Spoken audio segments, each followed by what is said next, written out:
वो अब्दुल कादिर जिलानी जो मनी के कतरे से पैदा हुए हैं, ये नमाज गौसिया पढ़ते हैं। बाबा जानी ने भी लिखी हुई है फैजान सुन्नत में। नमाज का नाम है सलातुल इसरार, यानी राजों वाली नमाज है। पता नहीं क्या राज रचने 11 कदम चलने के बाद कहना है, ए जिन्नो इसके फरियाद रस। नमाज गौसिया क्या है और ये 7 कदम या 11 कदम चल। देखो नमाज गौसिया नहीं है ये नमाज गौसिया एक्चुअल में ये है, ये नमाज तहज्जुद इस तरह है कि क्या आपको मसलन पे बैठ के आवाम को आम करिए, नमाज बताई गई है। दावत इस्लामी में हुआ करते थे बाबा जानी के साथ। अस्सलाम वालेकुम जी, ये वीडियो देखिएगा, वीडियो स्किप ना कीजिएगा, शॉर्ट क्लिप है, उसके बाद आकर आपसे बात करते हैं। ये नमाज गौसिया पढ़ते हैं। हाँ, बाबा जानी ने भी लिखी हुई है फैजान सुन्नत में। इनके जो बड़े मुर्शिद हैं आला हज़रत के खलीफा मुफ्ती अमजद अली बारे शरीयत में, नमाज का नाम है सलातुल इसरार, यानी राजों वाली नमाज है। पता नहीं क्या राज रचने, पूरा शिर्क बड़े और गंद और तर्क। वो आप तरीका पढ़े जी, वो हर रकत में आपने 11 दफा कुल शरीफ पढ़नी है, क्योंकि बाद इतना बड़ा शिर्क करना है ज्यादा जी, तो इकट्ठी कर लो। पहले 11 दफा सूरह इखलास पढ़ो, सलाम फेर के आपने बगदाद की तरफ 11 कदम चलना है। हाँ जी, और फिर 11 कदम चलने के बाद कहना है, ए जिन्नो इंस के फरियाद रस अब्दुल कादिर जिलानी मेरी मदद, या कादियल हाजात लिखा हुआ है अब्दुल कादिर जिलानी को।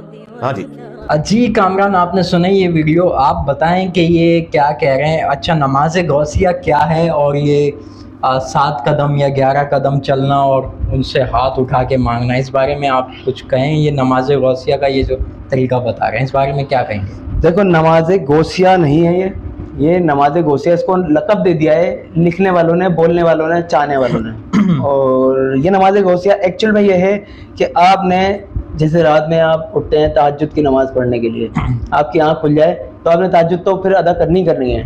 बिल्कुल, क्योंकि अल्लाह ने फरमाया है कि तेरी आंख खुले और तूने अगर नमाज अदा ना की तहज्जुद की तो तूने मुझसे बेवफाई की वाली बात हो गई ना फिर। तो इस तरह अब नमाज गौसिया एक्चुअल में ये है कि जो 11 दफ़ा सूरह इखलास बता रहा है ये सही है, राइट है, लेकिन इसने जो बताया वो सब गलत है। 11 कदम चलना नहीं, सब गलत है, रॉन्ग है, मेरी फरियाद पूरी करते हैं, रॉन्ग है। देखो किसी ने किताब में कुछ भी लिखा हो, वो लिखने से कुछ सच नहीं हो जाता। बात ये है कि ये सिलसिलों में नमाज सिर्फ और सिर्फ इबादत, अल्लाह की इबादत। इसमें नमाज गौसिया नाम नमाज गौस कहीं है ही नहीं, ये नमाज तहज्जुद है। ये नमाज तहज्जुद इस तरह है कि ये जो इन्होंने सूरह इखलास बताया है, ये हर रकात यानी कि आपने 11 रकात, और ये 11 भी नहीं है 12 एक्चुअल में, आपने 12 जो है ना सूरह इखलास से शुरू करनी है। हर रकात में एक सूरह इखलास कम होगी आपकी, और ऐसे आके 2 रह जाएंगी, 2 से 1 हो जाएगी, तो आपने 12 रकातें पढ़नी है। नमाज तहज्जुद है। हाँ तहज्जुद, तो ये तो नमाज गौसिया का जिक्र, वही अर्ज कर रहा हूँ ना आपको। ये जो नमाज गौसिया चलना है 11 कदम, ये निकाल रहा है किताबों में, सुनो मेरी इमदाद करें, और ये बात आप इसका जवाब ये निकाल रहा है किसी किताब से। ठीक है, किताबों को तो हम मानते नहीं है, हम तो कुरान और हदीस पे चलते हैं, कुरान और हदीस से मानते हैं। और फिर हम जो सिलसिलों में होता है, सिलसिलों में 1 मिनट में जवाब दे दूं, सिलसिलों में जो भी जिसको खिलाफत मिले आप उससे जाके पूछो कि आपको नमाज का तरीक़ेकार तहज्जुद का किस तरह बताया गया, वो आपको क्लियर बात बता देगा। उसमें कहीं भी आपको ये नहीं बताएगा कि चिश्ती रसूलुल्लाह पढ़ना है या हाथ उठा के 11 कदम चल के और गौस को पुकारना है, तो ऐसा कहीं भी नहीं है।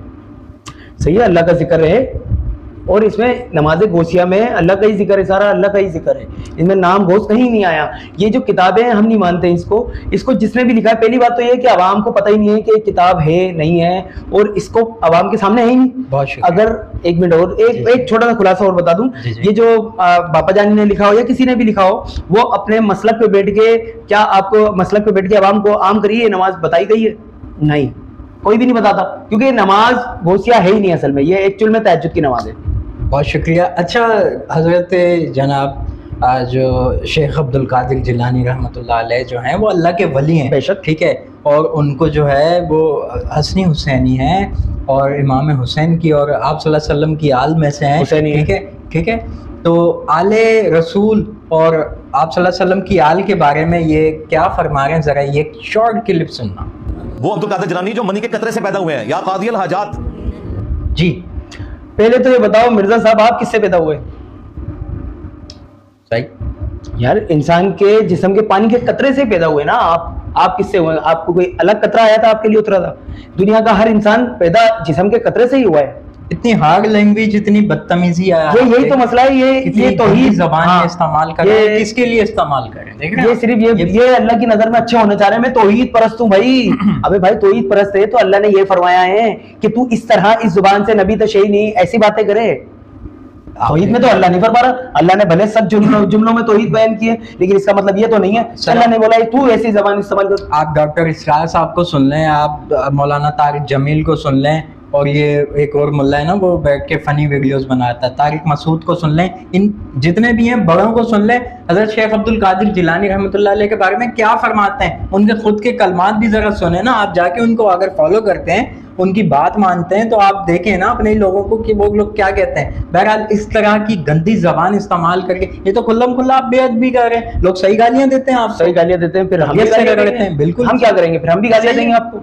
आप इस तरह बातें करके आप क्या चाहते हैं, जिस तरह आप बयान करते हैं किताबों से निकाल के, ये अवाम को गुमराह भी कर रहे हैं, अवाम के सामने वो बात ला रहे हैं जो किसी को पता ही नहीं होती। चिश्ती रसूल अल्लाह अवाम को पता नहीं था, आप लेके आ गए। थानवी रसूल अल्लाह अवाम को पता नहीं था, आप लेके आ गए। आप खुला शेख करवा रहे हैं, क्योंकि हमारे मुंह से निकला हम भी गुनाहगार हुए। चिश्ती रसूल अल्लाह बोलना गुनाह है। इनकी क्या जंग है, औलिया अल्लाह से क्या जंग है? नहीं, औलिया अल्लाह से नहीं है, असल में इनकी औलिया अल्लाह से जंग नहीं, इनकी पैसों से जंग है। और जो आजकल के मुफ्ती आलिम, असल में मसला एक्चुअली में मैं आपको बताऊं, ये दावत इस्लामी में हुआ करते थे बापा जानी के साथ, तो इनको जो रुतबा चाहिए था वो दूसरों को मिल गया, इनको नहीं मिला, इनको इज्जत नहीं मिली। ये सिर्फ और सिर्फ ये नफ्सा नफ्सी में आए हुए, और ये हाँ जेलसी बोल रहा हूँ, नफ्सा नफ्सी में आके बहुत ज्यादा जो ना तबाही मचा के रखी हुई है इन्होंने इंटरनेट पे, मीडिया पे इन्होंने ऐसी तैसी अपनी कराई हुई है। अवाम को पता है गुमराह कर रहे हैं और कुछ नहीं है। बाकी अवाम खुद जिम्मेदार है इस चीज का कि वो इनके गुमराही में आए नहीं आए। कितने स्टूडेंट आ चुके हैं हजारों की तादाद में, तो मैं नहीं समझता इस चीज को कि ये सही है, क्योंकि ये सिर्फ और सिर्फ अपना बदला ले रहा है, जेलसी है। बिल्कुल सदी का सबसे बड़ा फितना करार दिया जाए तो कम नहीं होगा, बिल्कुल ऐसा ही है। वो खुद इन्होंने अपने मुंह से इकरार किया है, मुझसे बड़ा फितना आलमी फितना कोई है नहीं। बिल्कुल, अब वीडियो होगी तो चला दूंगा। हमारे चैनल को आपने सब्सक्राइब नहीं किया तो बेल आइकन को प्रेस कर लें, और आने वाले नोटिफिकेशंस भी आपको मिलते रहेंगे। और इस फितने को मंजर आम पे लाने के लिए हमारे जो है चैनल को आपको सब्सक्राइब करना पड़ेगा। अपने दोस्तों, अहबाबों, रिश्तेदारों में, फैमिली में ऐसी वीडियोस फैलाएं ताकि इस फितने से बच सकें। जी, अल्लाह हाफिज़। अल्लाह हाफिज़।